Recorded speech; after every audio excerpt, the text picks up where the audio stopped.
Thank you, Lish. Everybody give it up for Lish Brownfield one more time. Funny. Hello, everybody. This is the most people that I've seen here for comedy. This is nice. All right.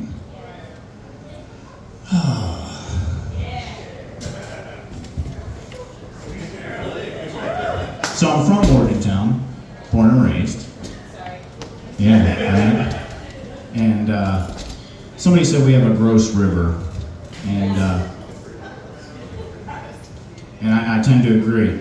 But I don't think it's that bad, because I used to swim in it all the time when I was a little girl, and nothing ever happened. So I think it's a little overhyped.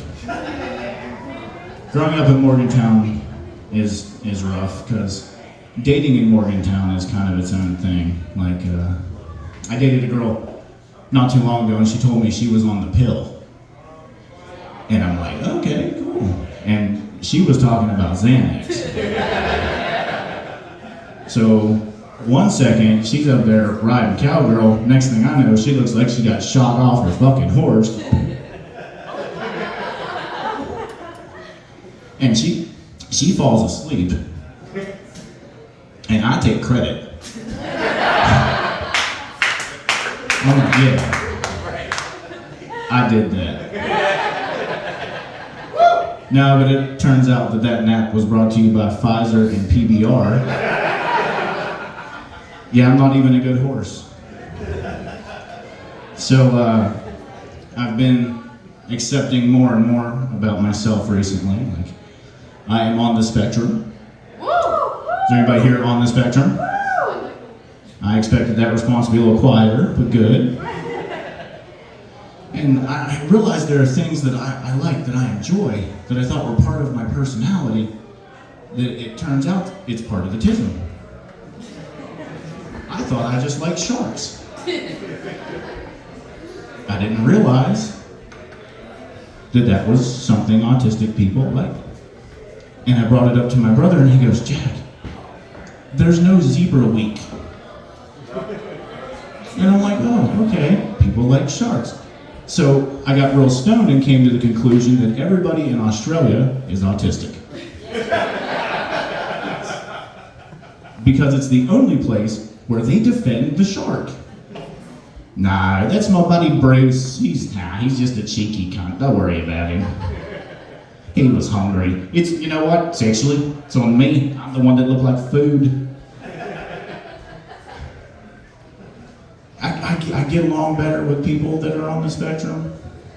Because, like, okay, to be honest, if you're not on the spectrum, you kind of come off to me like an NPC. Do you know what an NPC is? That's a non-player character. That's right. If you're not autistic, you're the person I run over on Grand Theft Auto. Should have personality, dude.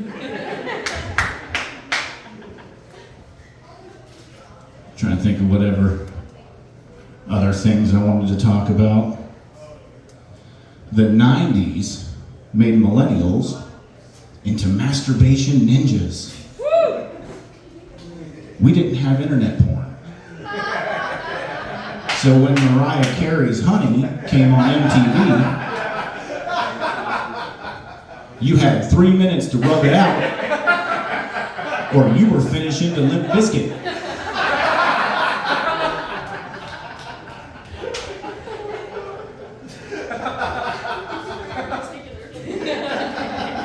So when I was younger, people would tell me that I was funny and that I should do stand-up comedy. And I can remember one of the first people that ever encouraged my comedy was my homeroom teacher in high school. And she would come into class, and I would kind of roast her a little bit, you know, and I'd make jokes, and the whole class would laugh. And the one day in particular I remember where I knew comedy was for me. It's early in the morning. I'm a junior in high school. And she comes walking into the room with the TV. And I'm like, oh, okay. You don't feel like working today, huh? It's gonna pop a movie on and let us sit here and teach ourselves something, huh? And she's like, Jack, have a seat. Calm down, we need to. And I start kind of, doing some shtick, going in, roasting her a little bit.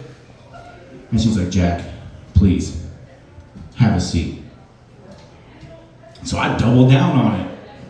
I start writing stuff on the chalkboard. She's like, sit down. And she turned the TV on, and the second plane hit the towers. My name's Jack Wright. Everybody have a great day.